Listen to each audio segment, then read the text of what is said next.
You want me to save you some time on this exercise? Activity 1 is making more offers, which means more no's, which leads to a whole bunch of you heading back to that graph of excuses. But don't fall into that trap. Don't do it. You can't do it.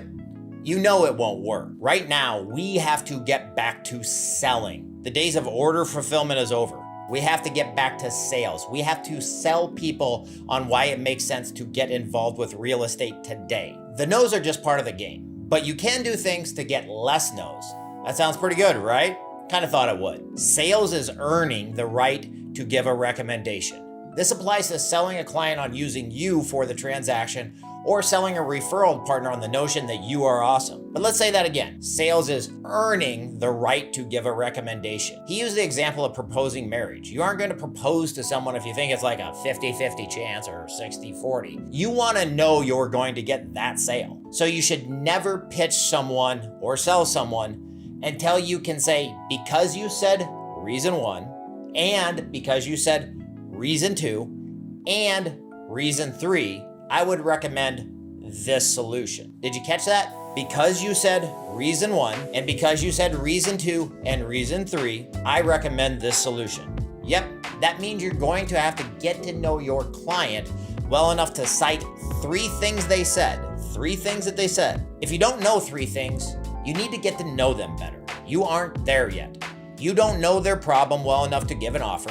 You haven't earned that right yet. This isn't a visit to your general doctor at the cheapest HMO on the list. You don't have just 18 minutes to figure this stuff out and give a proposal. Take your time. It's not like you got a bunch of transactions to work on right now. But per Phil Jones, the 2 most important skills you can have are empathy for their needs and being curious about their situations.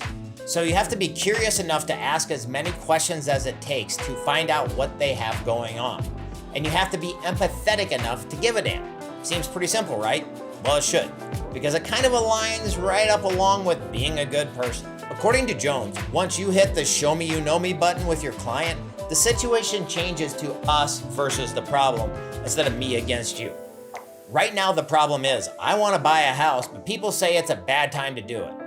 Well, once you are on the team, you can present some solutions. If you don't do this with your clients, take mortgage advisor off of your email signature and your dumb business card. You haven't earned that yet.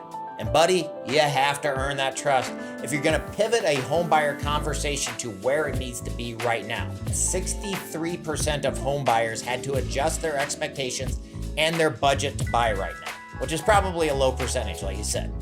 And our customers don't like that.